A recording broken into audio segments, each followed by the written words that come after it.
pra vadiar. Cheguei, meu povo, cheguei pra vadiar. Sou eu, a nação estrela, não prometo pra falar. Oi, como vão vocês? Espero que bem. Vamos dar hoje sequência ao nosso minicurso 64, Carnavalizando o Cotidiano. Hoje a nossa aula vai ser um pouco mais leve, prometo. Em relação à aula passada foi bem densa, foi bem longa, foi bem extensa, mas ela foi necessária ser daquele jeito, né? Então, eu prometo que hoje a aula vai ser um pouco menor também. E também vai ser um pouco mais leve, se assim podemos considerar em relação às passadas, ok? Acho que eu vou... Uma dica não, eu vou propor uma questão com vocês, você que está me ouvindo, que é exatamente a tentativa de criar um diálogo, né, um canal de diálogo entre nós, certo? Entre as aulas, né? As aulas, elas ocorrem entre o dia 3 e 30, então vocês têm entre o dia 3 e 30 para ver os 4 vídeos do minicurso. Eu acho que provavelmente, né, não sei, mas vocês podem estar em outros minicursos também inscritos, né? Mas como as aulas elas são longas e são vários autores que a gente está falando, eu acho que seria interessante criar um diálogo. Então, por exemplo, terminou a primeira aula, você teve alguma dúvida, você pode entrar em contato comigo via e-mail, via WhatsApp, via Instagram, via Facebook, né? Vou deixar os contatos aqui para vocês entrarem, falarem comigo. Caso você tenha alguma dúvida, caso você tenha alguma ponderação, caso você queira exclamar alguma questão que talvez tenha ficado um pouco dúbia ou você não concordou de alguma coisa, talvez seria interessante a gente fazer essa ponte, né? Então, se você tiver alguma dúvida, vocês podem entrar em contato comigo e a gente vai tentando saná-las à medida do possível, certo? Então, por exemplo, terminou a primeira aula, você teve alguma dúvida, você pode perguntar para mim sem nenhum problema antes de assistir a segunda aula. Ou depois de ver, ou então, né, depois de todo o minicurso, se você quiser fazer alguma pergunta, assim por diante, estou aqui em aberto, certo? Sobre o trabalho final, né? O trabalho final, como eu disse, lá na primeira aula, é um trabalho de 35 linhas a ser entregue para a organização do evento, tá? E o tema e a pergunta é o que é, né, a carnavalização do cotidiano para você. Então, nessas 35 linhas, você vai abordar os aspectos que a gente tratou aqui no minicurso. E é basicamente isso. Eu acho que é interessante vocês... Eu vou deixar lá no Drive o arquivo dessa atividade, certo? E lá eu vou pedir para que pelo menos tenha um tópico de cada aula, né? Então, por exemplo, o riso, a identidade, o carnaval de Recife e, sei lá, uma imagem, né? Ou, sei lá, uma música. E fazer essa reflexão a partir disso, 35 linhas. Eu tinha falado que eu vou deixar um trabalho alternativo, né? Um trabalho opcional, né? Que fica aí a cargo de cada um de vocês, que é exatamente a possibilidade de... Eu tinha falado de um resumo expandido, né? Ali de 2 páginas no máximo. Mas eu também tive uma outra ideia, né? Como esse canal no YouTube ele já existe, se assim podemos dizer, e eu também tenho um podcast sobre carnaval. Se você que fez um minicurso quer mostrar ou a sua pesquisa ou o seu trabalho, esse resumo expandido, ou o trabalho de 35 linhas e você quer expandir ele um pouco mais, eu deixo aberto para vocês, se vocês quiserem participar ou no YouTube, né, e pode fazer uma videotransferência, né, ou pelo podcast, a gente pode fazer um trabalho de áudio, e aí você pode, né, mostrar a sua pesquisa, a gente pode fazer uma interlocução, e aí isso pode servir, né, para você aí divulgá-la para seus amigos e assim por diante. Então, isso aqui na aula que vem eu deixo mais esclarecido, mas no Drive já está tudo lá, tá? Todo o que a gente vai trabalhar, beleza? Então agora a gente vai falar da nossa aula de hoje. A nossa aula de hoje, ela vai falar exatamente sobre a história do carnaval. Antes de mais nada, falei na aula passada que é impossível a gente fazer uma teoria do carnaval. Então fazer uma história do carnaval é muito mais complicado ainda. Então aqui meu compromisso aqui hoje não é criar uma história oficial do carnaval e assim por diante. Aqui eu vou deixar algumas ideias que eu acho interessante. No Drive vão estar quase todos os autores que eu estou aqui utilizando. Alguns só tem um livro. Os que eu consegui achar eu vou deixar lá no Drive. E a ideia aqui mesmo é a gente fazer uma interlocução. Talvez você seja do Carnaval do Rio de Janeiro, nunca parou para prestar atenção no Carnaval de Recife, de Olinda, de Salvador e assim por diante. Às vezes você estuda o Carnaval de Salvador, mas nunca parou para ouvir a história do Carnaval de São Paulo, do Rio e assim por diante. Então aqui a ideia é a gente traçar um olhar para o Carnaval no Brasil, certo? Então eu inicio aqui a aula com um aspecto um pouco mais geral, né? O Carnaval no Brasil, em seu contexto popular, como vimos anteriormente, passa pela ideia de geolocalização do negro dentro destes espaços urbanos e rurais no Brasil. Então, um aspecto que é essencial quando a gente vai estudar o Carnaval no Brasil, mas o Carnaval popular especificamente, a gente está tratando de um carnaval, de um tipo de carnaval que está se direcionando para a afirmação ou linguística, ou musical, ou corporal de grupos negros no Brasil.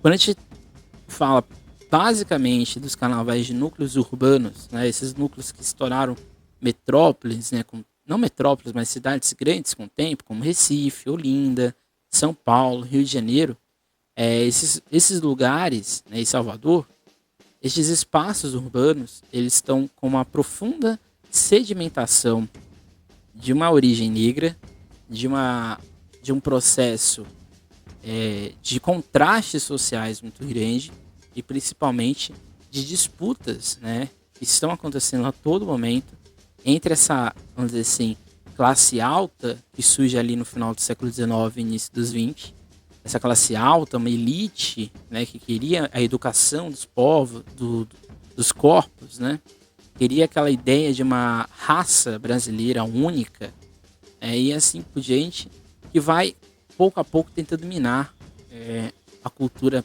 popular negra aqui no Brasil, certo? Então eu vou linkar aqui 4 aspectos que eu acho que são essenciais em qualquer trabalho que a gente vai fazer de escola de samba no Brasil, tá? O primeiro deles é exatamente a capoeira, né? A capoeira infere nas pernadas e na musicalidade dos núcleos urbanos. O frevo pernambucano, ele tem uma... frevo é de Pernambuco, né? O frevo em Recife, ele tem uma proximidade muito grande com a capoeira, porque o estilo de dança que é feito no frevo, ele tem um quê, vamos dizer assim, da arte marcial, que é a capoeira. Mas a capoeira, ela também infere na musicalidade, né? Como, por exemplo, no samba. Por exemplo, a formação da Nenê de Vila Matilde é por meio de uma roda de capoeira, que em São Paulo era chamado de tiririca. Era uma espécie de samba, era uma mistura entre capoeira e umbigada, que vai gerar tiririca em São Paulo.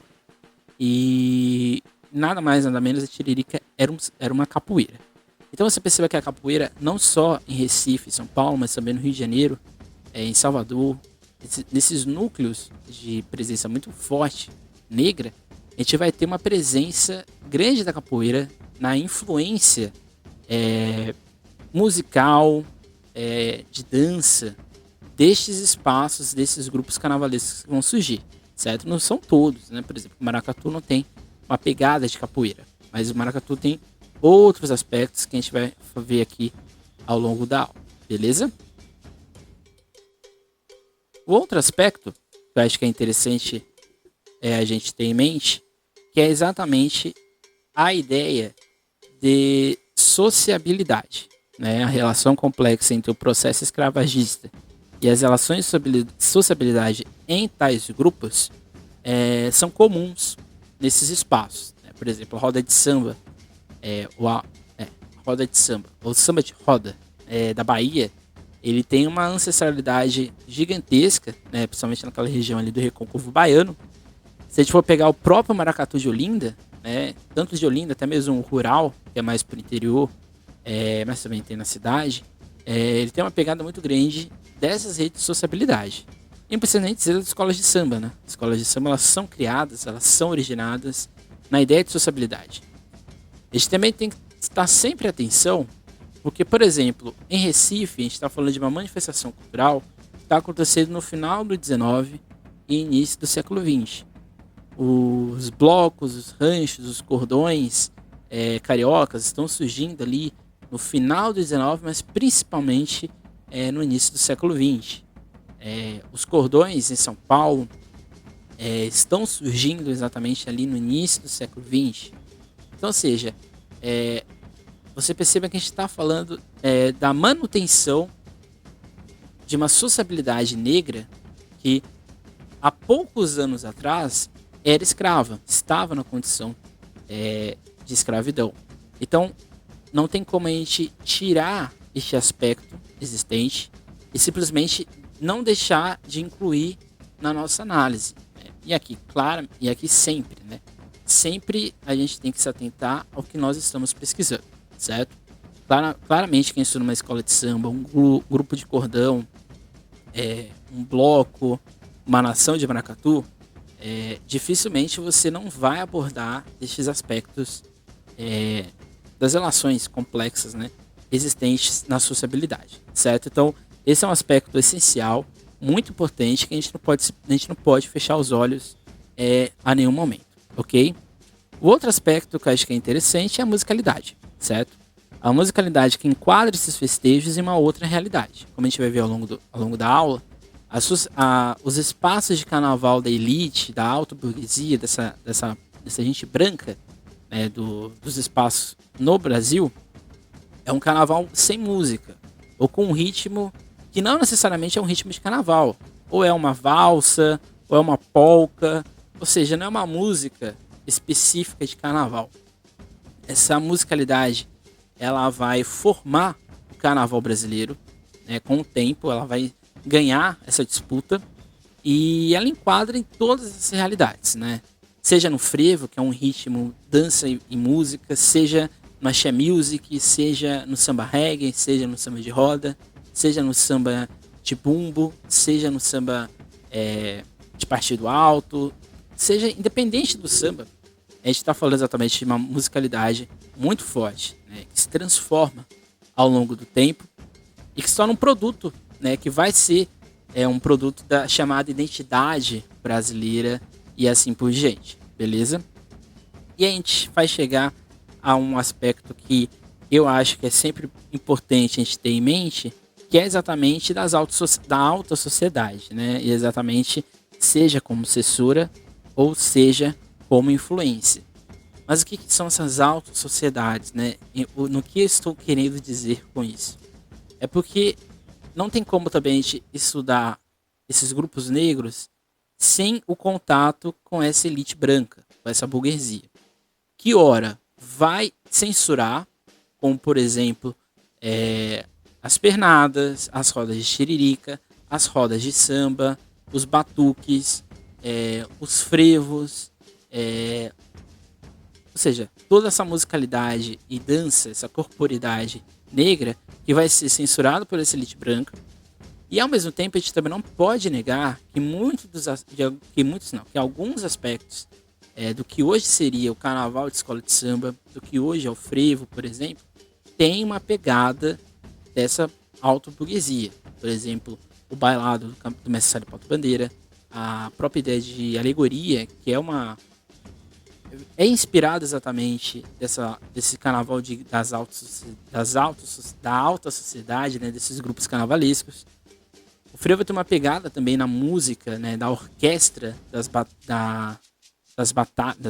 dos batalhões militares e assim por diante. Então, ou seja, tem uma influência e também a gente não pode tirar dessa burguesia e dessa alta sociedade o seu quê de culpa. Opa, subiu. o seu quê de culpa, seja na apropriação, seja na desapropriação, ou exatamente na expropriação do que existe dentro desses grupos culturais, como, por exemplo, a Axé Music, em Salvador. O Carnaval de Salvador, como a gente vai ver daqui a pouco, é um carnaval bem, bem complexo, bem diferente nesse sentido, porque ou é muito comercial, nesse empastelar, de colocar um corpo alvejado dentro do seu carnaval milionário, ou você tem do outro lado um bloco afro, vários blocos afros, com uma pegada bem diferente, né, e com certas regras, com certos juízos para a sua formação, beleza? Então a gente vai agora para os carnavais que a gente vai analisar aqui. A gente vai analisar com mais afinco o Carnaval de Recife e Olinda, Salvador, Rio e São Paulo. E lá no final a gente vai dar um outro olhar, ou um olhar bem rápido, para o Carnaval de Ouro Preto e Mariana e para o Carnaval de Santana de Parnaíba, né, que são desses exemplos aí de carnaval no interior. Beleza? Isso. O Carnaval de Olinda e Salvador eu considero como carnavais que tem uma pegada mais autêntica, né? No sentido de distinções que são mais visíveis, né? O Carnaval de Maracatu, o Carnaval de Frevo, o Carnaval da Axé Music, o Carnaval da Afoxé, lá de Salvador, de Olinda e Recife, eu acho que são carnavais autênticos, né? Eles não têm ninguém que faz igual, a não ser estilos parecidos, né? Eu acho que existe o outro tipo de carnaval, que é o carnaval de escola de samba, e aí não tem como. Tem a matriz original, que é o Rio de Janeiro, e várias outras declinações. A gente sabe que o carnaval de São Paulo, o carnaval de Vitória, o carnaval de Porto Alegre não é igual ao carnaval do Rio de Janeiro, mas é inegável dizer que não há uma semelhança, né, uma proximidade. Há uma proximidade, mas existem caracteres, identidades que são diferentes, beleza? Então, inicialmente, agora a gente vai falar do Carnaval de Recife e Olinda, que para mim é um carnaval, ou talvez seja o espaço do carnaval tipicamente de rua, em que quase tudo ocorre de fato, tendo a cidade como um espaço de territorialidade em uma ocupação de sua oficialidade. Eu acho que o mais interessante quando a gente vai, quem é que estuda ou quer estudar o Carnaval de Olinda, é que o Carnaval de Olinda, ele tem o Carnaval esse Carnaval pernambucano, ele é extremamente popular. Né? Você não paga nada, você pode pagar se você quiser, mas ele quase todo acontece na rua, né? Seja os blocos gigantescos, seja os blocos pequenos, seja as nações de maracatu, seja os blocos de afoxé, não importa, quase tudo acontece na popularidade, quase tudo acontece num contexto democrático, vamos dizer assim, na festa. Tanto que durante algum tempo, ali na década de 60, existiam uns palcos oficiais. Esses palcos oficiais eles foram, vamos dizer assim, tirados, principalmente Olinda. Olinda talvez seja o carnaval mais democrático do Brasil. Isso quer dizer que ele é tradicional até hoje? Ele manteve toda a sua pegada? Não, né? Existe claramente aspectos tradicionais do Carnaval de Recife, de Olinda, porém, o aspecto, vamos dizer assim, comercial, ele existe, né? Por exemplo, seja um certo patrocinador que monopoliza um certo tipo de bebida, seja no espaço que tem que acontecer, porque agora você não pode simplesmente ir lá tocar, você tem que ter certas regras, você tem que estar em alguns padrões. Então, ou seja, ele é democrático na sua essência, certo? E é isso que faz o carnaval pernambucano ser tão fabuloso, ao meu ver, né? Se você nunca passou carnaval no Brasil e quer escolher um lugar primeiro para ir, eu aconselho ir lá para Pernambuco, porque se você gosta do estilo, né, mais espontâneo, acho que lá é um dos poucos lugares do Brasil que ainda é assim. O que marca o carnaval nordestino em geral é a musicalidade, né, onde o visual é apenas o elemento estético, né? Você vê aqui essa foto aqui do lado, você tem aqui um bloco de maracatu, né? Você tem aqui na frente um caboclo de lança, e lá atrás você tem o cortejo do maracatu em si. O maracatu, por exemplo, né, ele se divide em dois, que a gente vai ver agora, né? Mas o maracatu que se divide em dois, e o maracatu o maracatu rural e o maracatu nação, né? Esses tipos de maracatu, eles são mais comuns no carnaval de Olinda, certo? Você tem aqui na frente, aqui em cima, na imagem de cima, nesse círculo de cima, o maracatu nação, que também pode ser chamado de barco virado. E de baixo aqui você tem o caboclo de lança, que é esse maracatu rural, que é o baque solto, certo? Qual é a diferença, né? Você que seja aí querendo fazer uma associação, algo do tipo. O carnaval, o maracatu em si, ele é como se fosse uma manifestação folclórica, porque ele tem aspectos ligados ao folclore pernambucano. Porém, ele se transforma ao longo do tempo também numa manifestação carnavalesca, certo? O maracatu rural, ele não é exclusivo do carnaval, né? Ele acontece em outros períodos do tempo, principalmente nas regiões de interior. Está muito ligado à ideia do trabalhador, principalmente, né?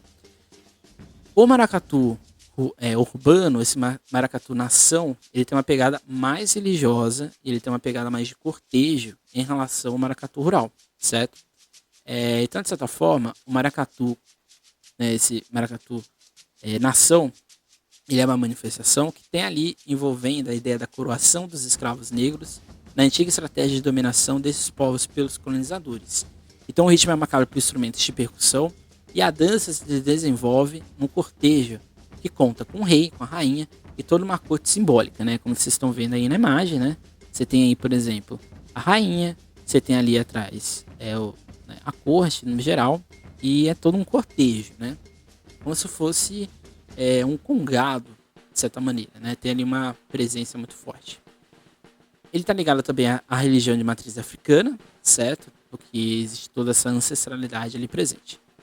Quer dizer que isso não existe no maracatu rural? Não, existe, né? O maracatu rural não tem um vínculo religioso, mas ele se associa ao folclore e principalmente essa figura, né, que é o caboclo de lança, né, que são representados pelos trabalhadores rurais, estão ali, né, que cortam cana, que lavram a terra, carregam peso, e é uma fantasia pesadíssima. Eu já tive a oportunidade de segurar uma, é pesada, viu, gente?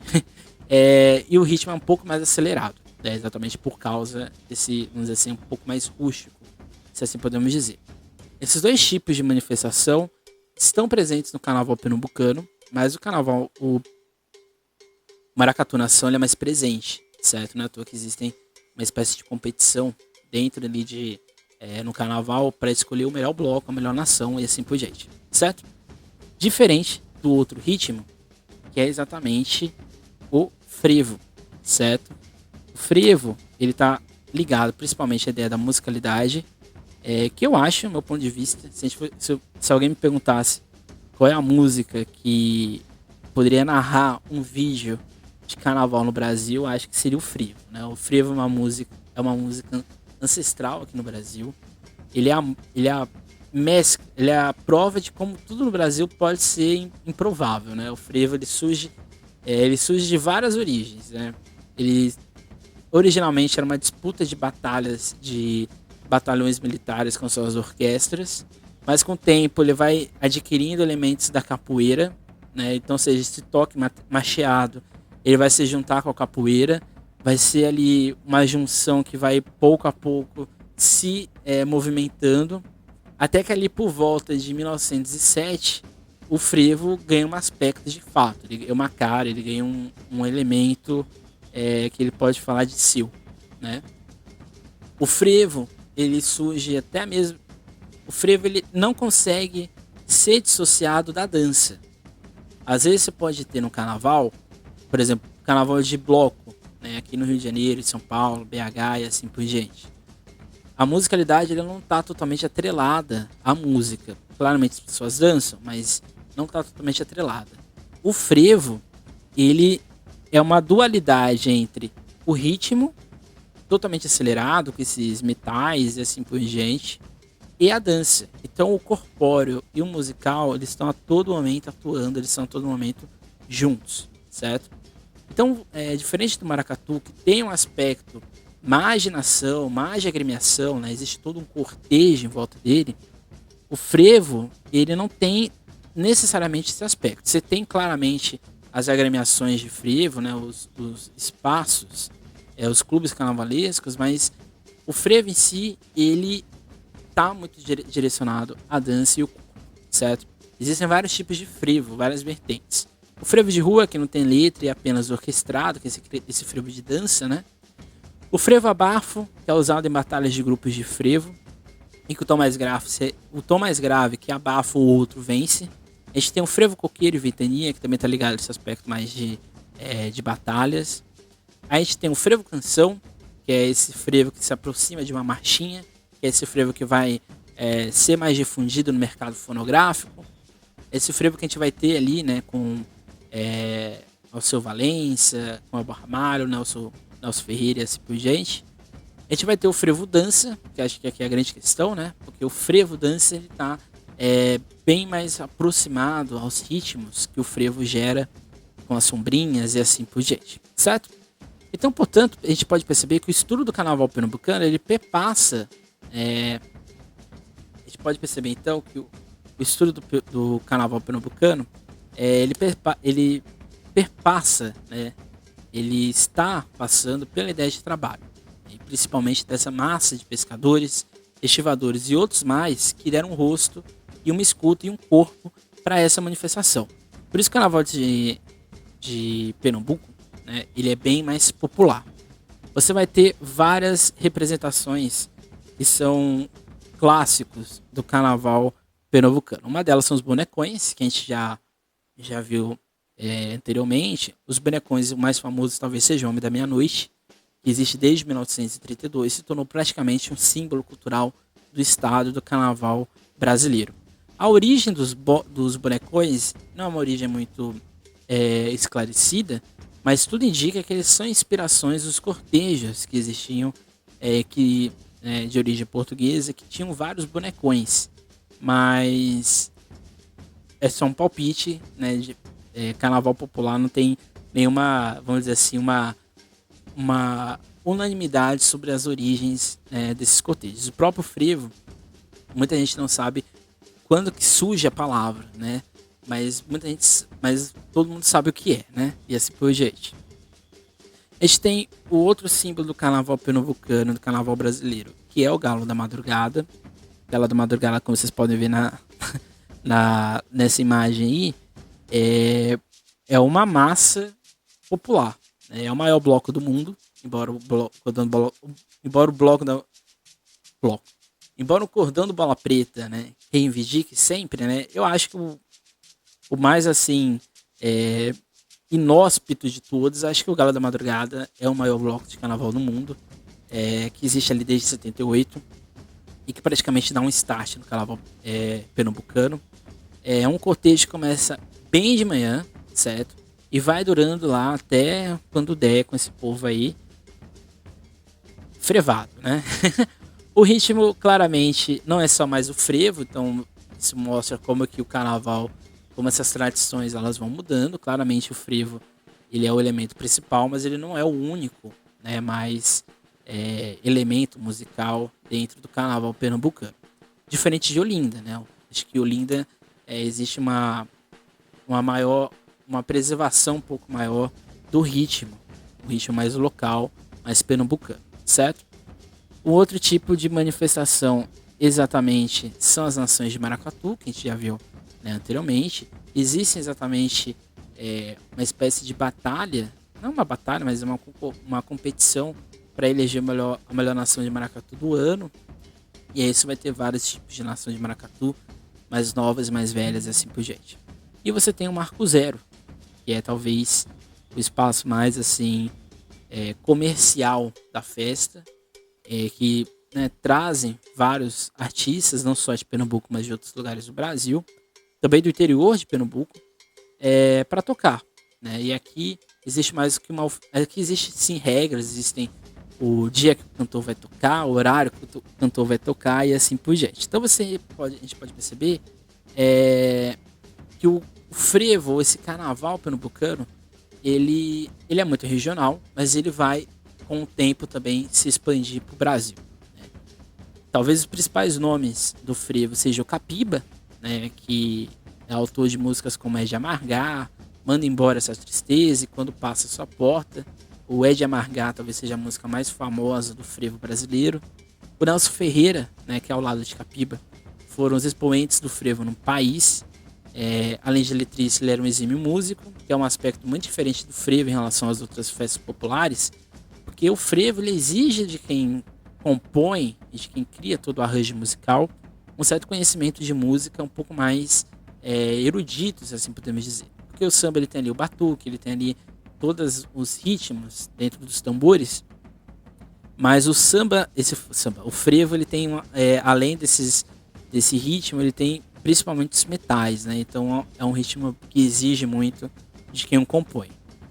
Talvez a música principal do Nelson Ferreira seja Evocação número 1, que foi um frevo que foi difundido pelo Brasil inteiro, principalmente no Rio de Janeiro, e influenciou muito as marchinhas, inclusive no La Marchinha e Babo. Você tem o Claudemar Germano, que talvez seja a maior voz, o maior intérprete de frevo que já teve no Brasil. E você tem outros vários, né? Pessoas que estão ali passando, como por exemplo o Nelson do Passo, que é talvez o maior dançarino de frevo do Brasil.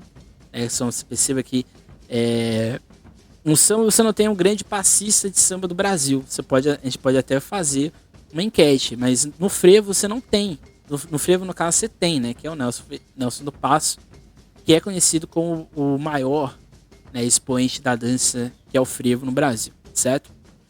Aí você vai ter vários outros compositores, né, como Carlos Fernando, que compôs Bancheiro, Quinteto Violado, o Antônio Nóbrego, o Geraldo Azevedo, a Teca Calazans, o Zé Ramalho, o Alceu Valença, a própria Elba, né, que são cantores, intérpretes de frevo no Brasil. São cantores que nascem desse movimento popular pernambucano e do movimento armorial. Eles têm que sair de Pernambuco porque as gravadoras pernambucanas, principalmente a Rosenbild, deixa de existir. Então eles têm que vir para aqui, para o mercado do Sudeste. Vão ser compositores que vão ser muito perseguidos pela ditadura militar. Então, ou seja, aí sim já dá um belo trabalho de pesquisa, entender essa relação, né, do frevo, da música popular pernambucana, da música pernambucana com a ditadura militar. É um trabalho bem interessante, inclusive, né? Talvez já tenha, né? Provavelmente deve ter, né? O brasileiro ele é muito criativo para criar os seus estudos, suas ideias de trabalho, certo? Agora a gente vai para Salvador, né? O Carnaval de Salvador talvez seja um carnaval não é inóspito, mas ele é um carnaval bem amplo. Tudo pode acontecer na análise do carnaval. Então, o estudo do Carnaval de Salvador ele é múltiplo, ele tem várias vertentes. Antes de mais nada, eu já queria iniciar pelo que eu falaria no final, que é exatamente a comercialização. Né? Não é porque um carnaval comercializado, né, por causa dos artistas que tocam no Carnaval de Salvador, que a gente não pode estudar, porque isso em si já é um trabalho fantástico. Entender por que outros ritmos musicais fora do circuito da música popular baiana, mas principalmente a soteropolitana, porque esses grupos, né, esses artistas locais não têm tanto espaço, às vezes hoje nos circuitos, principalmente o Barrondino e o Campo Grande. Claramente, por exemplo, um estudo do El Chan, talvez seja um dos grupos mais explosivos ali do final dos anos 90 e início dos 2000, claramente, às vezes, um estudo sobre o El Chan vai cair em vários problemas, mas seria fantástico alguém, de fato, analisar o El Chan em toda a sua complexidade, seja comercial, seja do carnaval e assim por diante, e assim como vários outros artistas, né? Eu sempre falo, né? Quanto mais a gente entende o carnaval, quanto mais a gente troca as nossas pesquisas, mais interessante fica até mesmo a visão das pessoas sobre o que a gente está estudando. A gente não pode também criar a ideia de que a gente tem que fazer a pesquisa só de escola de samba, só de bloco, só do frevo, só do maracatu, só do que está na parte visível do carnaval. Esses outros aspectos, o comercial, o fonográfico, são aspectos que merecem destaque. Eu acho que é muito interessante também a gente sempre ter em mente, certo? Então, assim, o Carnaval de Salvador, ele adquire uma mescla, né, de realidades das mais diversas. Ao mesmo tempo que possui uma pegada popular muito forte, consegue ter em seu tecido uma forte influência comercial e de desapropriação de uma origem negra. Então você tem esse carnaval dos circuitos, esse carnaval que eu acho que hoje já está totalmente desapropriado. E ao mesmo tempo você tem esse carnaval das ladeiras, esse carnaval mais afro em Salvador, que vamos dizer assim seria o carnaval de fato, não sei, mas seria o carnaval popular ali existente. Como Recife e Olinda, né, muito do ritmo da estética do carnaval foi permeada por uma cultura negra, tanto que o patrimônio oral e material da humanidade, que é o samba de roda, foi e ainda permanece sendo uma parte importante do que é o carnaval de Salvador, tá? Por quê? O samba de roda, para quem não conhece, muito provavelmente é um dos influenciadores do que vai ser o samba carioca. Embora o carioca nunca vai admitir isso, pelo menos o mais fervoroso, né? Mas o samba de roda ele tem uma influência muito grande no ritmo que é o samba aqui no Rio de Janeiro, certo? O samba de roda é uma força mais presente em festejos culturais, mas principalmente dentro dos terreiros de candomblé, mas tem sim influência, interfere no carnaval em si, principalmente no samba reggae, que é que a gente vai ver mais pra frente. Porém, lá de Salvador vai surgir talvez a coisa mais fantástica do carnaval brasileiro, que foi copiado por vários lugares, que é exatamente o trio elétrico, né? O trio elétrico foi um desafio para mim, né? Define um trio elétrico, mas o trio elétrico é na verdade um carro, hoje um caminhão, com amplificadores e com um povo em cima e aos lados, né? Animando os brincantes. Hoje, né? Se a gente pegar a foto do primeiro trio elétrico, que era o Fobica, que era um Ford 69, e a gente colocar do lado desses trio elétricos que são gigantescos, a gente nunca imaginou que isso ia acontecer, né? O trio elétrico é uma invenção do Elsmar, né? Que são aí, além de inventarem o trio elétrico, eles também são os possíveis inventores do que seria a guitarra baiana ou o pau elétrico. Não sei porque as pessoas falam guitarra elétrica. Pau elétrico é muito mais interessante pro instrumento musical. Eles criam exatamente esse ritmo que vai ser vulgarmente chamado de axé music, certo? Além de serem os criadores, né, não só da guitarra elétrica, mas do pau elétrico, mas principalmente do trio elétrico, eles também foram compositores, né, e assim por diante. Então, de certa forma, a música seria essa mistura de ritmos, né, desse ritmo eletrificado, mas também com o ritmo da percussão da música baiana. Pouco a pouco o carnaval, esse axé, vai se formando. O início do trio elétrico, que é ali em 51, mas principalmente a década de 60, década de 70, década de 80, a gente percebe que o carnaval, esse carnaval dos circuitos de Salvador, é um carnaval ainda muito democrático, né? Não existe a corda, não existe a ideia de uma abadá e assim por diante, né? Mas com o tempo, né, quando se percebe que esse carnaval, que esse ritmo musical era um ritmo possível e muito forte de ser vendável, de virar CD, de virar massificado, aí sim a gente vai ter esse contraste. Vai ser, pouco a pouco, esses circuitos vão ganhando um aspecto mais comercial, vão ganhando vários camarotes, vão criando várias barreiras, até se criar exatamente a corda, né? Que é exatamente, se você tem o dinheiro, e não é pouco, tá, gente? É muito. O abadá, vem de origem urubá, né? Que é exatamente uma camisa grande, né? de se vestir. O abadá, que é um tecido, né? Um semióforo, se assim podemos dizer. É um objeto carregado de simbologias e de aspectos não só de identidade, mas principalmente de valor de capital, né?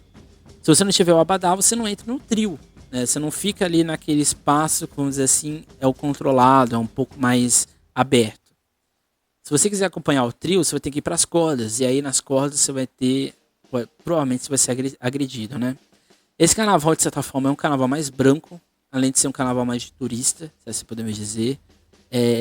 Não estou querendo aqui fazer uma distinção de cor, mas é uma coisa visível, né? Você pega as fotos do carnaval, desse carnaval que tem a obrigatoriedade do abadá, né? Esse carnaval dos artistas, né? Que fazem até mesmo trio elétricos, apresentações mirabolantes, né? Para a apresentação.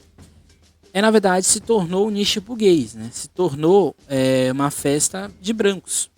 Isso é um problema? Não é um problema. A questão é, quando esse carnaval, ele cria uma imposição sobre os outros, né? Ele cria uma relação alvejada na população. A gente está falando da maior, talvez, uma das principais cidades negras do Brasil e do mundo, que é Salvador. E como você tem nenhum artista, ou pelo menos você não tem um artista protagonista pro Brasil negro dessa festa, dessas festividades, certo? Então isso aqui é muito importante de ter em mente, né? E não tem, pelo menos não conheço, mas não tem muitos estudos que abordam esse carnaval massificado, esse carnaval do trio elétrico, esses trios.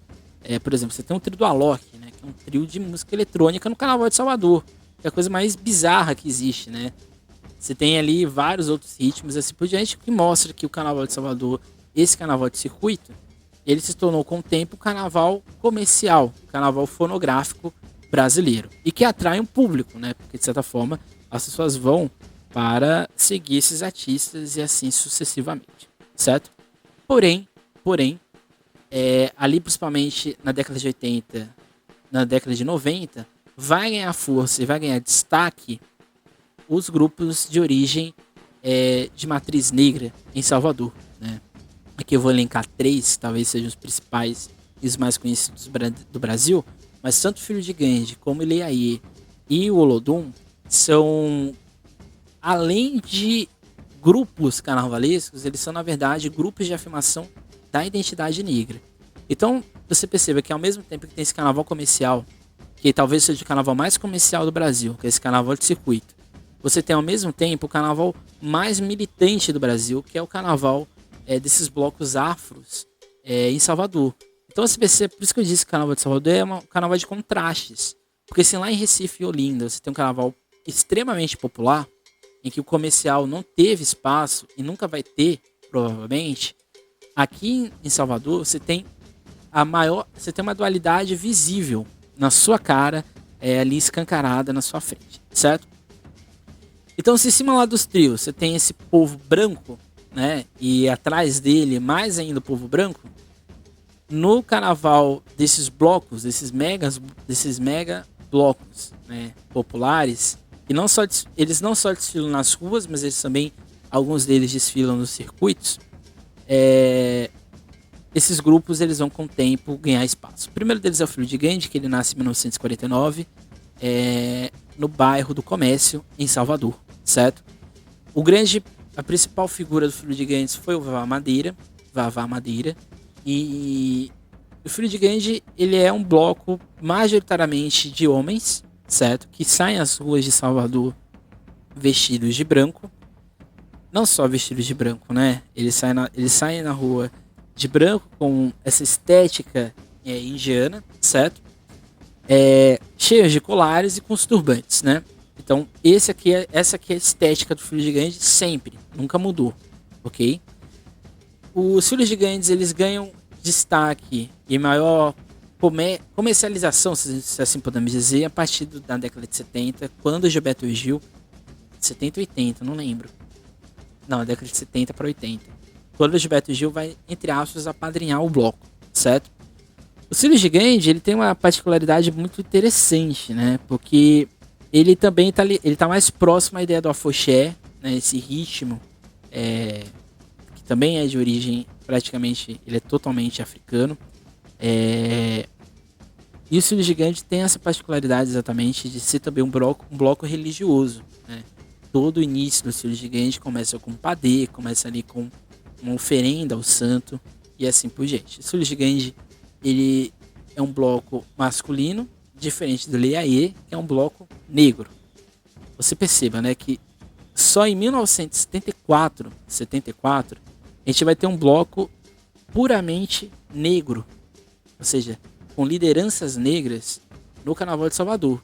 Então, ao mesmo tempo que o Carnaval de Salvador seja uma cidade com uma presença gigantesca de uma população negra grande, vai demorar muito para um bloco negro, de fato, ter protagonismo em Salvador.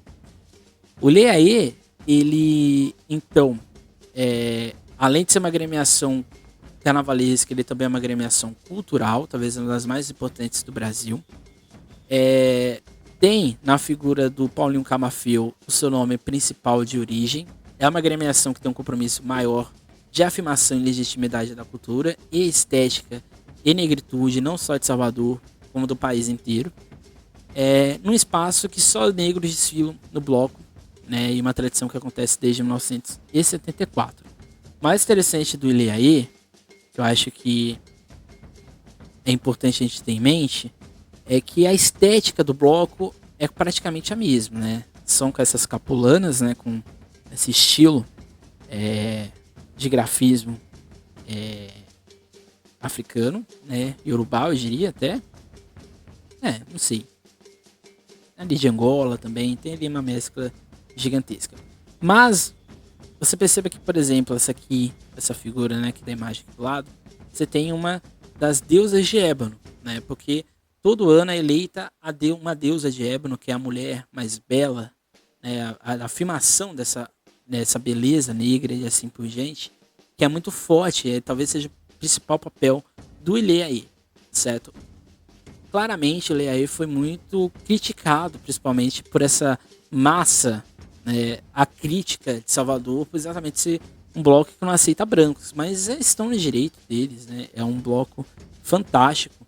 Quem nunca foi, visite. Eu nunca fui, mas eu já vi apresentações do Leaê fora de Salvador, e é um bloco, uma energia diferente, certo? Que é muito parecido com o outro bloco que a gente vai ver agora, que é exatamente o Olodum, só que o Olodum, ele é um pouco diferente, né? O Olodum, ele tá mais próximo à ideia do ritmo, do batuque, que é exatamente dos tambores, né? O Olodum, ele é formado em 79, e assim como o Leaê, ele tem uma pegada muito grande de afirmação da identidade negra, mas também do antirracismo, certo? O Leaê também. E o Olodum talvez seja um dos principais projetos sociais de Salvador e um dos principais do Brasil. Seu grande nome foi o mestre Neguinho de Samba, que vai dar as diretrizes rítmicas que existem até hoje no bloco, certo? O principal álbum do Olodum é o Egito Madagascar, de 1986, né, que tem talvez a música principal do Carnaval de Salvador, que é o Faraó, Divindade do Egito, que abriu a nossa aula passada, né? Por ser um pouco mais vendável, se assim podemos dizer, né, para o Brasil, o Olodum se tornou talvez o bloco afro mais famoso também fora de Salvador. Mas isso não quer dizer que o Cílio Gigante e o Ileaê não tenham o mesmo protagonismo. Talvez tenha até mais, ou muito parecido com o do Olodum. Todos os três têm trabalho fonográfico fantástico. Eu indico vocês a ouvirem. Existem várias filmagens, né, dos desfiles, tanto do Olodum, do Cílio Gigante e do Ileaê. Existem várias pesquisas, eu vou deixar também lá no Drive, sobre esses dois blocos. E eu acho que, assim, gente, quanto mais pesquisa surgir, melhor, né? Então acho que se você seja aí interessado, vou deixar ali no Drive algumas indicações. Acho que dos nomes do axé, talvez o que eu mais goste seja a Margareth Menezes. A Margareth Menezes, ela surge, explode no mercado fonográfico brasileiro ali nos anos 80, anos 90. E ela era sempre muito incomodada, né? Porque ela era muito associada com a ideia de pop, ou pop brasileiro. Só que ela não se reconhecia como pop, né? Porque ela falava, meu ritmo não é esse pop empastelado, esse pop branco do Brasil. Meu ritmo é um ritmo afro. Então ela vai criar o afro pop brasileiro, né? Que é exatamente um dos exatamente um dos títulos de um dos álbuns da Margareth Menezes, talvez um dos melhores. É um álbum comercial, claro, mas as letras, as músicas são puramente reflexivas. Eu acho que a Margareth Menezes deveria ter, pelo menos em cada programa que tem o carnaval como fonte, alguém tem que pesquisar sempre a Margareth Menezes. Infelizmente eu não tenho esse conhecimento, esse know-how para pesquisá-la. Mas o mundo acadêmico, o mundo brasileiro precisa reconhecer a Margareth Menezes com mais afinco, certo? Talvez a gente tenha aí algumas cantoras, né, que são protagonistas do Axé Music e não são nem próximas do que seria exatamente o conhecimento do carnaval de fato popular de Salvador, né? Não estou querendo fazer uma crítica, mas é muito complicado se dizer que a rainha do Axé é uma mulher branca, né? Então é sempre bom a gente ter essa questão, né? Polêmicas aqui no mini curso. Se você discorda, estou aberto a críticas também, certo? Então, depois de a gente analisar esse carnaval mais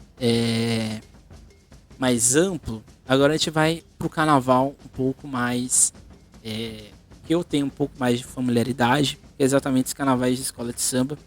O primeiro aqui que a gente vai analisar é o carnaval do Rio de Janeiro, certo? A foto é polêmica mesmo, tá, gente? A gente tem que enaltecer as pessoas que merecem ser enaltecidas.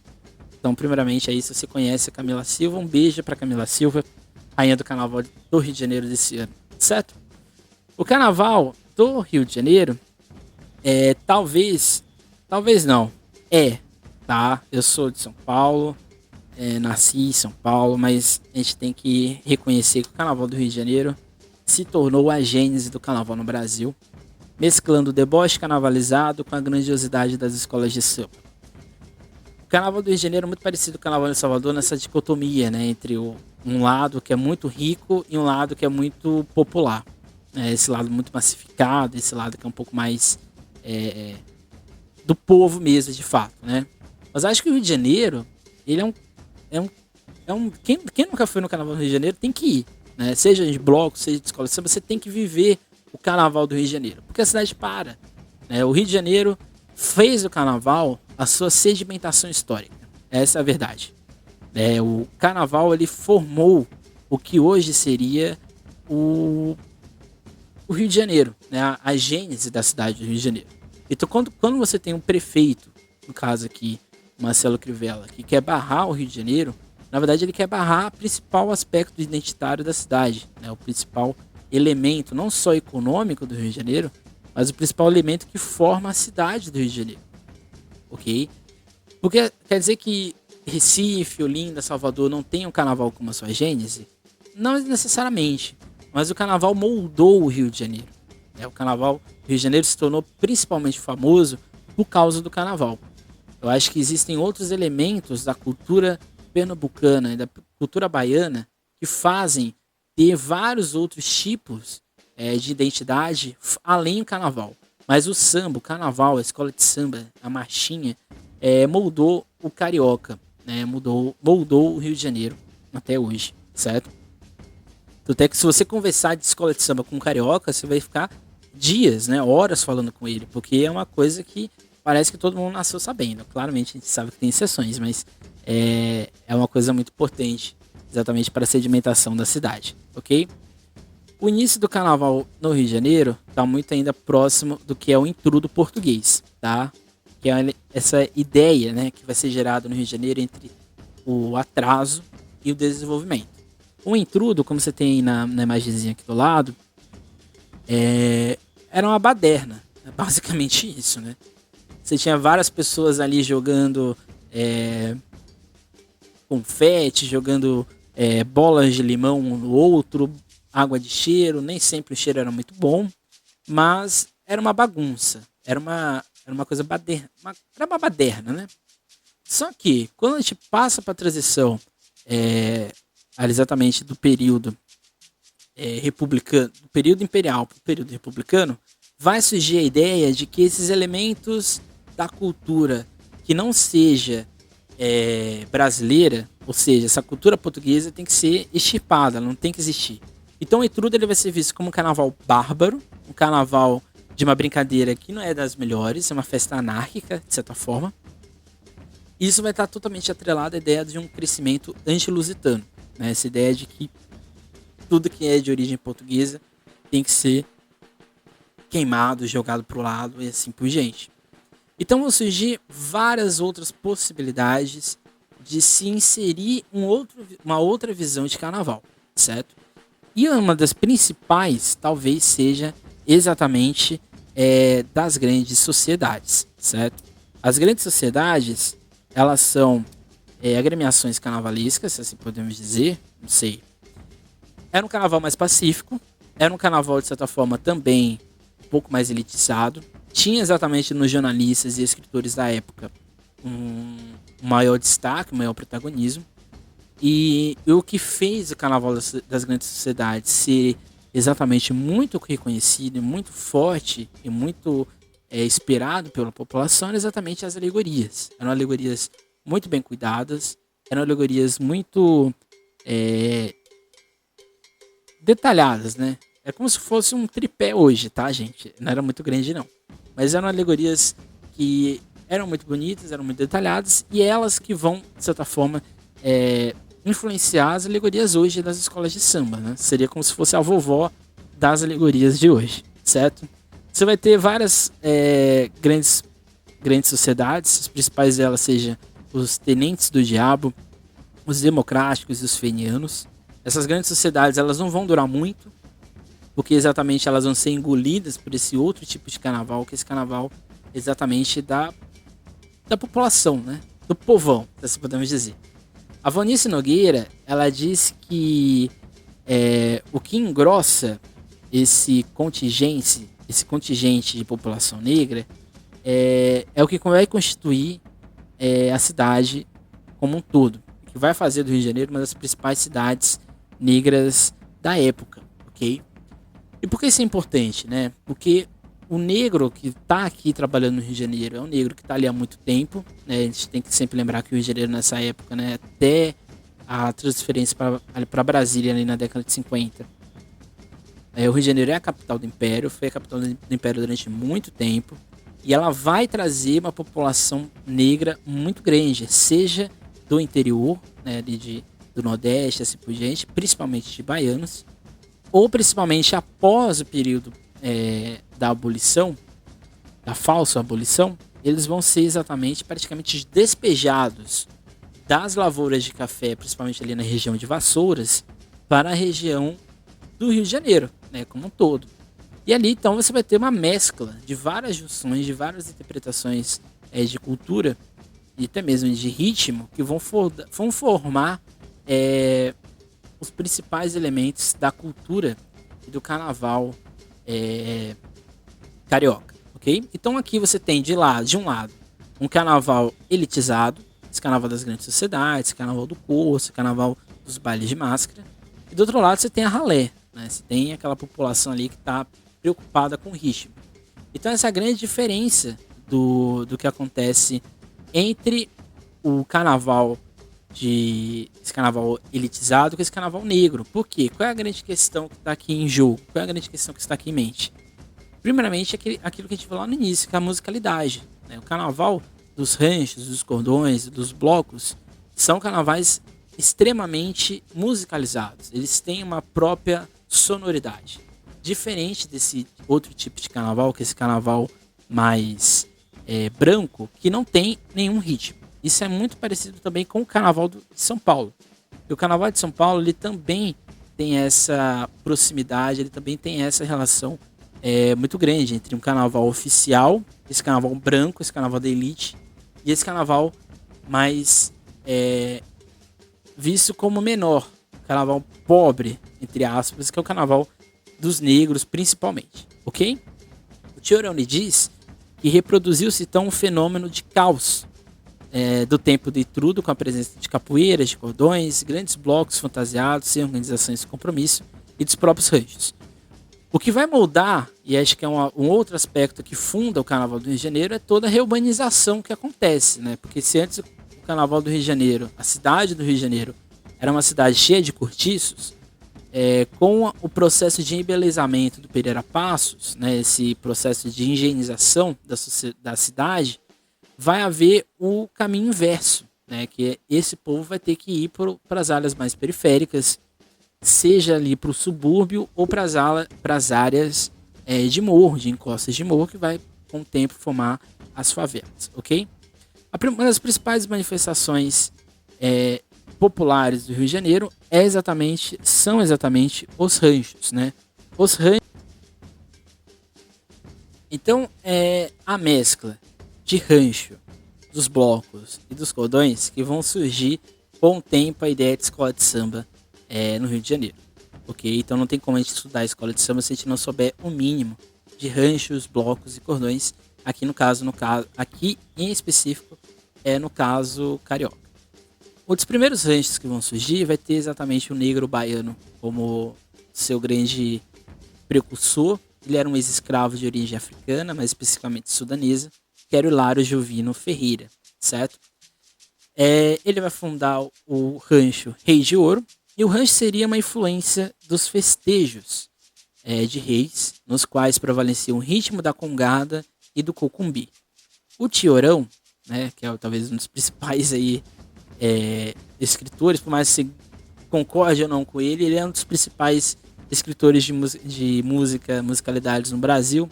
Ele diz de qualquer forma o fato que a estrutura dos ranchos de reis do folclore nordestino, tão cheio de sobrevivências clássicos através dos símbolos pastoris, foi o ponto de partida para a organização processional dos grupos de foliões de carnaval carioca, ok? Os ranchos, eles eram um pouco mais, como eu acabei de dizer, nessa pegada do congado, mas ele tinha também influência de flautas, pandeiros, que gerava ali uma musicalidade própria, né? É dos ranchos que provavelmente surge a ideia de mestre-sala e porta-bandeira, embora os outros, por exemplo, os blocos, cordões, às vezes tinham ali um estandarte, mas por ser uma ideia de cortejo, os ranchos tinham uma pessoa segurando o estandarte, uma pessoa protegendo o estandarte. Muito provavelmente a origem do mestre-sala e porta-bandeira sai dessa mescla, né, dessa relação do rancho, que com o tempo vai ser apropriado, vai ser usado pelas escolas de samba ao decorrer, né, por exemplo, com Deixa Falar, com a Portela, a Mangueira, e assim sucessivamente. Então o rancho ele evoluía pelas ruas da cidade e obrigatoriamente deveria passar em frente às casas das baianas, que guardavam uma lapinha, que era um presépio oriundo das festas. Mas com o tempo os ranchos vão perdendo destaque, muito embora sejam considerados precursores do que seriam as escolas de samba, principalmente em sua organização. Eram espaços muito organizados, né, como se tem aqui na foto aqui do lado. Não era uma aglomeração de pessoas, né? Você tinha que ter ali um certo rigor, né? Uma organização. Você não podia simplesmente sair no rancho por sair. Não era um bloco, que era a grande diferença, que é o que a gente vai ver agora, né? Os cordões e os blocos, eles já são o oposto dos ranchos, assim podemos dizer. Por quê, né? Os blocos e os cordões, eles talvez o principal deles seja o cordão rosa de ouro. Com o tempo vai surgir o cordão, inclusive, do bola preta. O que a gente tem que estar sempre em evidência é que o processo de formação do carnaval carioca tem no seu feitio uma presença grande de negros, e que nos cordões eram em quase sua maioria, certo? O cordão, diferente dos ranchos, não possuía nenhuma organização. Era comum, por exemplo, que houvesse confusões, brigas, prisões e assim por diante, porque uma das grandes diversões dos cordões era exatamente roubar o estandarte do outro grupo, e assim, né, você mostrava que você teve uma maior desenvoltura. Um dos principais cordões é exatamente o Rosa de Ouro, que vai ser da marchinha principal da Chiquinha Gonzaga, o Rosa de Ouro. E também vai surgindo com o tempo, né, uma musicalidade, né, que não é exatamente uma marchinha, mas é num tom mais cadenciado, melodioso e harmônico, ok? Com o tempo, vai surgir aí sim em 1928 a primeira escola de samba do Rio de Janeiro, que é a Deixa Falar. A Deixa Falar, ela não surge, que talvez seja a grande diferença das escolas de samba em relação aos ranchos e aos cordões, que é o que? Ela já nasce, né, a Deixa Falar, como exatamente uma musicalidade própria e uma evolução própria. Porque a Deixa Falar, que é, né, a primeira escola de samba, né, tem como um dos seus principais fundadores o Ismael Silva, ela vai criar exatamente um modo próprio de pensar o cortejo, o que vai surgir com o tempo. Ela vai pegar elementos do rancho, ela vai pegar elementos dos cordões, dos blocos, elementos das grandes sociedades e vai surgir talvez a maior expressão do carnaval carioca, que é exatamente a escola de samba, certo? Deixa eu falar de Sila em 1929, se não me engano. 29? Não. Ela desfila em 1929. E ali nessa transição, se assim podemos falar, né? Na transição desse primeira aparição para depois, vão aparecer vários elementos, né? Seja que a gente seria ali o que hoje a gente chama de baiana, o que hoje a gente chama de mestre sala e porta-bandeira, até mesmo a ideia de bateria, certo? Claramente, com o tempo, o sucesso da Deixa Falar vai dar um pouco de atenção, porque exatamente é um grupo carnavalesco organizado, tem a organização ali do rancho, e os outros cordões e os outros blocos passam a perceber a possibilidade exatamente, ver nessa organização a possibilidade de serem, vamos dizer assim, aceitos. Mas talvez o auge de tudo seja a década de 30, quando aí sim um governo, no caso não só o governo do Rio de Janeiro, mas também o governo federal, vão ver nesses grupos a possibilidade de afirmação de uma identidade brasileira, né? Que aí vai ser toda aquela ideia dos enredos ufanistas, dos enredos de pegada nacionalista, que vão durar durante muito tempo no carnaval não só carioca, mas também no carnaval brasileiro como um todo, ok? Então assim vão surgir várias escolas de samba. A primeira delas talvez seja a que se origina do Vai Como Pode, que é a Portela. Você tem a que se origina dos arengueiros, que é a Mangueira. E você tem, por exemplo, a vizinha Faladeira. Essas três talvez sejam as principais escolas de samba. Talvez não são as mais antigas. Você também tem a Unidos da Tijuca, nesse grupo todo. Mas são as escolas que vão surgindo nessa época e vão ganhando protagonismo nesses anos 30, 40, no carnaval carioca, certo? Então, ou seja, o carnaval carioca, ele é um carnaval que hoje você tem esse espetáculo das escolas de samba. É um espetáculo muito dúbio, né? Porque você tem um povão que paga ali R$10 para ver os desfiles ali nos setores finais da Marquês de Sapucaí na Apoteose. Você tem aquele grupo, né, que ganha o seu ingresso para estar ali no setor 1. Você tem as pessoas que pagam um pouco mais para estarem na arquibancada. Você tem as pessoas que pagam um pouco, não muito pouco, né? Um a mais para estar ali nas frisas. Você tem as pessoas que pagam muito, mas muito caro para estar nos camarotes. Então o Carnaval de São Paulo do Rio de Janeiro, eu diria que é o espaço mais democrático e não democrático ao mesmo tempo do Carnaval brasileiro. Porque você pode ter muito e, né, curtir ali uma noite estrondosa. E aqui é estrondosa por causa dos camarotes, que tem um som absurdo. Ou você pode ir ali simplesmente para curtir. Você leva o seu isopor, você leva ali a sua comida e vai lá curtir, né, as escolas de samba. Cornetar um pouquinho também. E que faz exatamente a gênese, né, do carioca. E que também isso, de certa forma, se transfere para os blocos, né? Porque os blocos do Rio de Janeiro são dos mais criativos possíveis. Claramente você tem hoje um aspecto comercial em alguns desses blocos, com certeza. Mas essa gênese do carnaval como uma formação cultural e principalmente econômica do carnaval do Rio de Janeiro é o que faz o carnaval do Rio de Janeiro ser diferente dos outros carnavais que a gente já analisou aqui. Porque aquele carnaval de Recife, ele não tem, de Olinda e Recife, não tem um cunho comercial muito forte, é uma coisa mais popular. Esse carnaval de Salvador, ele é um híbrido, né? Você tem esse lado da pegada comercial e ao mesmo tempo essa pegada mais popular. E o carnaval do Rio de Janeiro, você tem essa mescla que é sedimentada com o tempo, que vai ter nas escolas de samba um protagonismo claramente gigantesco.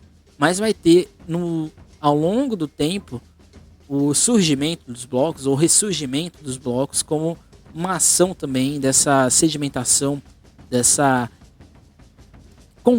compõe a veia do que é o carnaval carioca até hoje, certo? Então agora a gente vai para São Paulo, que é numa outra praça de carnaval no Brasil. O carnaval de São Paulo ele tem aspectos que são muito similares à formação do carnaval do Rio de Janeiro, certo? O José Geraldo Vinces de Moraes, no Sonoridades Paulistanas, ele diz que tem um elemento que é comum e que é emblemático para a ideia, para a gente entender como que se forma esse carnaval de São Paulo e como se forma esse carnaval do Rio de Janeiro. Ele coloca lá como um exemplo principal a ideia da origem do primeiro samba, que é o Pelo Telefone, que é gravado pela primeira... Ele surge em 1917, né? Em 1917, em São Paulo, a gente estava tendo a primeira greve de operários do Brasil. Mas o que isso tem a ver, né? Isso tem a ver pelo seguinte fato. Enquanto que no Rio de Janeiro a gente estava tendo uma revolução musical, uma revolução pela cultura, pelo povo, aqui em São Paulo a gente estava tendo outro tipo de revolução, que não necessariamente a cultura estava no meio, né? Então o que estava ali no meio era exatamente essa classe operária, principalmente de imigrantes. Por que isso é importante, né? Porque a cultura, ou essa ideia da espontaneidade em São Paulo, ela é vista como uma dureza. Em São Paulo, ou você está no tempo do trabalho, ou você é um vagabundo, principalmente nesse início aqui dos anos 20, anos 10 e anos 30. Diferente do Rio de Janeiro, né? Que existia claramente a ideia de trabalho, existia essa rigidez, mas era um tempo mais maleável. Exatamente porque o Rio de Janeiro era uma capital, era uma cidade gigantesca, enquanto que São Paulo era, na verdade, uma grande roça, né? São Paulo só vai, de fato, se modernizar ou criar-se uma ideia de modernismo ali nos anos 20, anos 30, e com o tempo vai ser uma coisa assustadora, ok? Então, o primeiro ponto que a gente tem dentro do carnaval de São Paulo, e que acho que é essencial para quem pesquisa ele, é compreender que ao longo de sua existência devemos lançar à luz a complexidade e as questões que movimentam a sociedade urbana que é formada. Porque se no Rio de Janeiro você tem um traço negro muito proeminente, em São Paulo isso não é tão visível. Ou no caso, não é que não seja visível, mas é que não tenha uma presença muito nítida ou muito clara.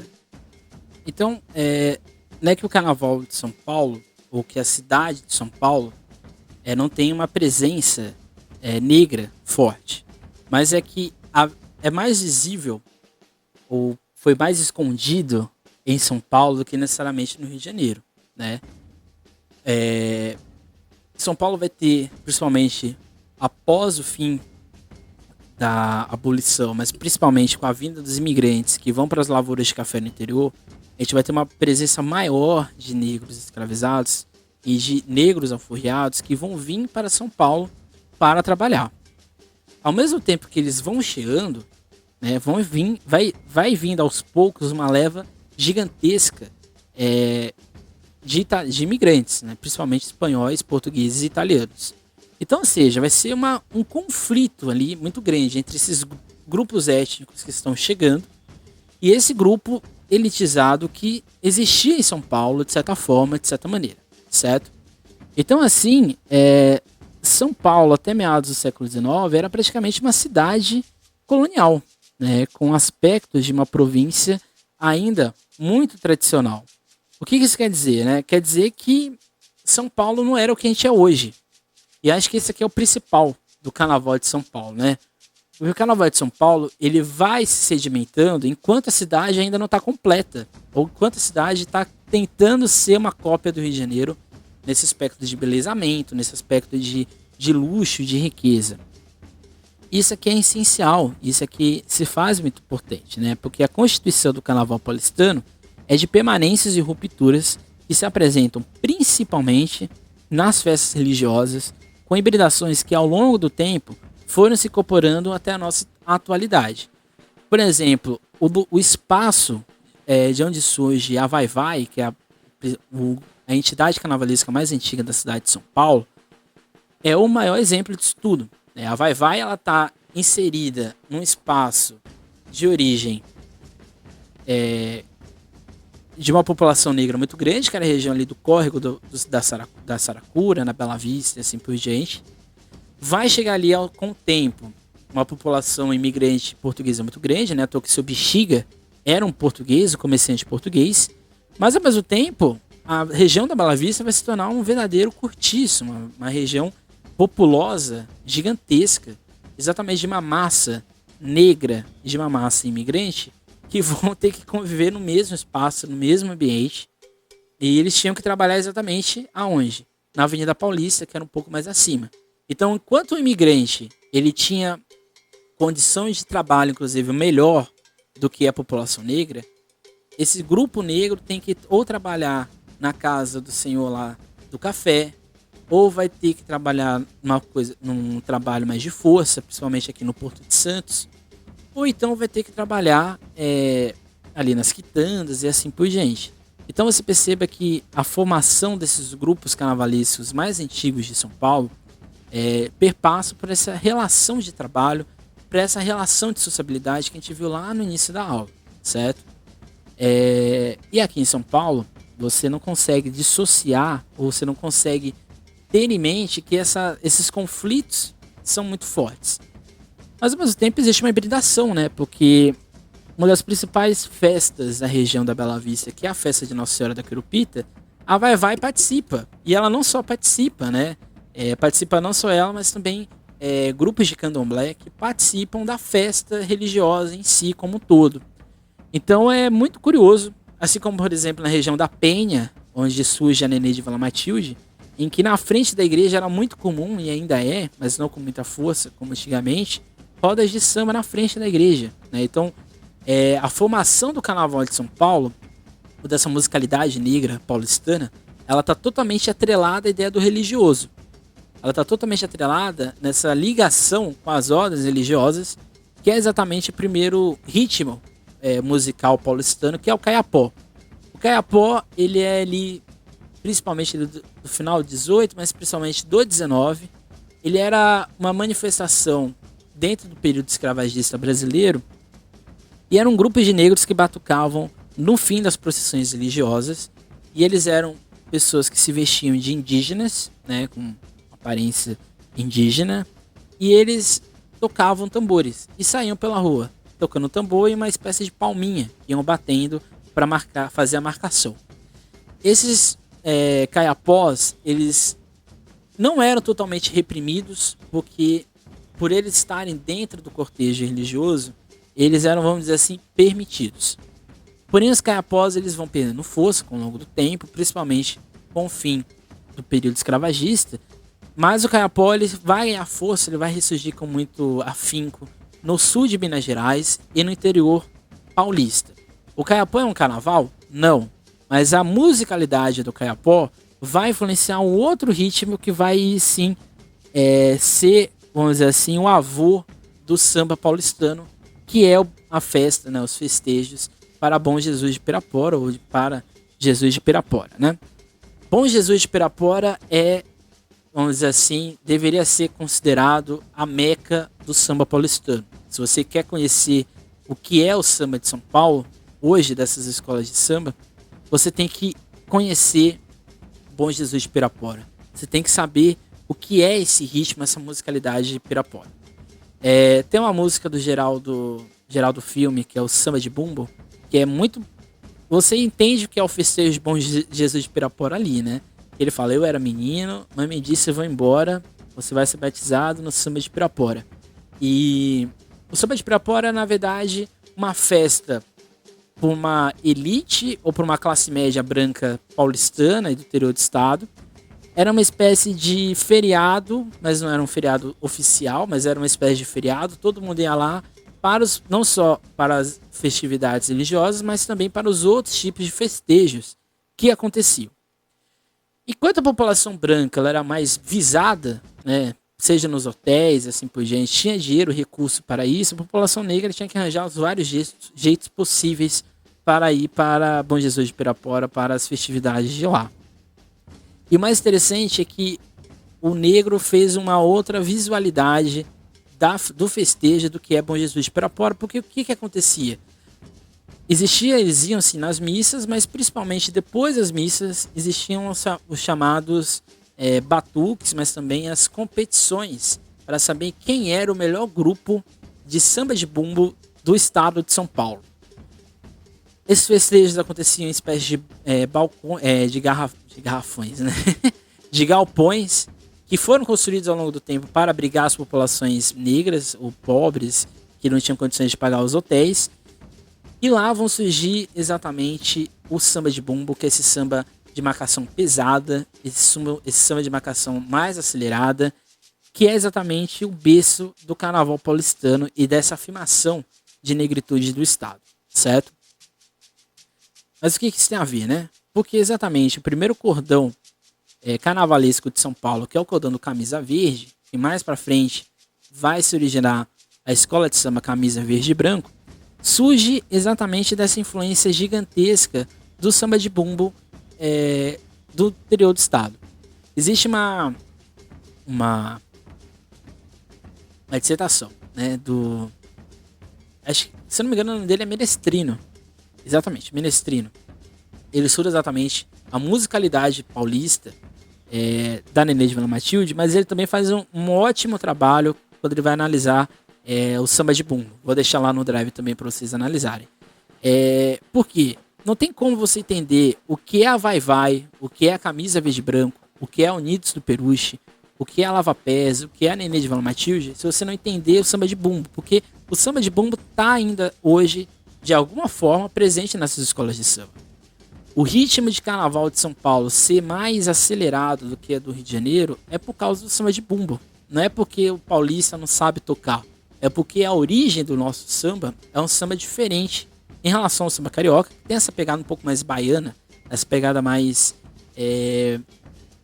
cadenciada, se assim podemos dizer, de tocar, certo? Mas isso não quer dizer que um seja melhor que o outro, pelo contrário, os dois são fantásticos, certo?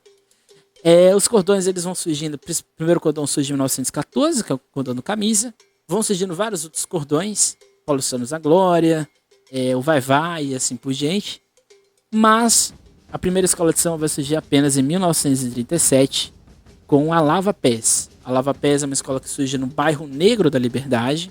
Isso é sempre muito bom frisar. A Liberdade é um bairro negro que foi desapropriado da sua origem para ser um bairro de orientais, principalmente de chineses e japoneses. A Lava Pés ela surge em 37. É uma escola de samba singular no Brasil, que é uma escola de samba que toca pre-Exu. É uma escola de samba que fez da retórica, que a gente viu lá no ano passado, da retórica da caminhada, a sua performatividade. É uma escola que não tinha quadra até recentemente, que não tinha quadra, não tinha uma quadra grande, né? Ensaiava na rua, principalmente. E da Lava Pés vão surgir várias outras escolas, Nenê de Vila Matilde, Unidos do Peruche, com o tempo Unidos de Vila Maria, e assim por diante. O Carnaval de São Paulo, ele vai ser reconhecido muito tardiamente. Se no Rio de Janeiro, já na década de 30, a prefeitura, o estado em si, davam suporte às agremiações, claramente com segundas intenções, mas isso propiciou um desenvolvimento maior do Carnaval do Rio de Janeiro. Em São Paulo isso vai demorar muito. As escolas vão começar a ter desfiles regulares ali nos anos 50, nos anos 50 principalmente, mas era sempre muito reprimido, era sempre muito estigmatizado. O Carnaval de São Paulo vai ter, de fato, a sua reconhecimento pela prefeitura em 68, com a oficialização, e ali vai ser um novo start. De 68 até hoje, 2020, o Carnaval de São Paulo vai passar por uma agressividade maior que, por exemplo, o Carnaval de Escola de Samba do Rio de Janeiro. Se no Carnaval de Escola de Samba do Rio de Janeiro as coisas vão acontecendo no seu percurso natural, as mudanças vão acontecendo de uma forma mais cadenciada, em São Paulo isso não acontece. As coisas vão ser mais apressadas, vão ser mais aceleradas, e isso vai interferir por completo no que seria a formação das escolas de samba hoje. O Carnaval de São Paulo hoje, na atualidade, é um dos maiores do Brasil, é talvez o carnaval que mais se investe nele. Por exemplo, esse ano o arrecadado só em escola de samba foi em torno de 310 milhões de reais. Então é muita coisa que se traz, né, do carnaval. O carnaval de escola de samba, tanto do Rio quanto de São Paulo, tem a grande questão que é exatamente o dinheiro que é investido, que a gente viu na aula passada, da ideia de investimento e de gasto. O dinheiro investido nesses carnavais tem um retorno grande, mas talvez não seja um retorno anunciado, né? E talvez seja a grande questão hoje em dia do carnaval brasileiro, né? Será que o brasileiro ainda quer curtir carnaval? O brasileiro quer curtir carnaval, né? Mas acho que o grande contraste, isso se daria uma pesquisa fantástica, que é exatamente o conservadorismo que quer ser aplicado, que se tenta aplicar no carnaval. Acho que na aula que vem a gente pode falar um pouco mais disso, né? De possibilidades de pesquisa e assim por diante, que acho que aqui não é o nosso objetivo, ok? O carnaval. Então a gente viu aí ao longo desse. Hoje não foi grande, não, tá? A gente viu ao longo dessa aula de hoje, embora parece que teve alguns problemas técnicos aqui, eu acho, no som. Então, desculpe qualquer coisa se tem algum problema aí de interferência, mas acho que não teve muita, não. A gente começou lá com aquelas questões da capoeira, da musicalidade, das questões de sociabilidade, com as questões do contato com essa elite, que a todo momento você percebe que acontece em todos os carnavais que a gente abordou aqui. A gente viu exatamente esse carnaval mais autêntico, entre aspas, que é esse carnaval de Olinda, Recife e Salvador. E a gente vê esse outro tipo de carnaval que vai se formando ao longo do tempo, que é o carnaval de escola de samba, o carnaval de bloco, tanto do Rio quanto de São Paulo. Todos esses carnavais têm na matriz negra, trabalhadora, uma origem em comum. Em alguns talvez seja mais acentuado, em outros não. Há em todos eles, talvez com menos protagonismo, em Recife e Olinda, um lado comercial, ok? Mas em Salvador, no Rio de Janeiro e São Paulo, você tem um aspecto comercial gigantesco. E agora a gente vai para um outro tipo de carnaval que aqui eu não vou me aprofundar muito, que são os carnavais de interior. São carnavais antigos, são carnavais que, por mais que se tente ter uma questão comercial, ela nunca vai acontecer, ok? São os carnavais de Ouro Preto e Mariana e o carnaval de Santana de Parnaíba. Eu começo aqui com o carnaval de Ouro Preto e Mariana, porque talvez seja mais inóspito, né? Porque o carnaval de Ouro Preto, por exemplo, é o carnaval universitário. Mas, ao mesmo tempo, você tem, por exemplo, o Bloco dos Lacaios, que é um bloco que está acontecendo ali desde a metade do século XIX, no final do século XIX. E é um carnaval turístico, porque Ouro Preto é uma cidade turística, mas, ao mesmo tempo, é um carnaval de bonecos, né, os cantiões, e tem Mariana, também tem Ouro Preto, mas Ouro Preto é uma outra pegada, um outro tipo. É um carnaval popular, você tem o palco ali na Praça de Tiradentes, que atrai turistas, universitários ou não, e assim por diante. E você tem ao mesmo tempo, em paralelo a esse carnaval tradicional, da marchinha e assim por diante, hoje, por exemplo, os principais blocos de Ouro Preto, que é o candongueiro, que são esses elementos, né, que é uma mistura, né, desse elemento da marchinha com o elemento mais afro, mas você tem ao mesmo tempo em Ouro Preto o carnaval de República, que é um carnaval totalmente regado a um outro tipo de direcionamento. É uma espécie de carnaval de Salvador dentro de Ouro Preto, e é um carnaval à parte. O carnaval de Ouro Preto ele tem uma questão muito de disputa, porque essas repúblicas atraem um público jovem e um público grande que se hospeda nelas, e ali elas dão vários benefícios e assim por diante. É um carnaval, de certa forma, caro. E ao mesmo tempo você tem esse carnaval da cidade, que conflita com esses hotéis, né, que querem a todo momento ser os monopolizadores do carnaval de Ouro Preto. O carnaval de Ouro Preto ele é muito interessante, ele é um pouco estudado, eu acho que é o principal, porque um dos principais blocos de Ouro Preto é um bloco universitário, que é o bloco do Caixão.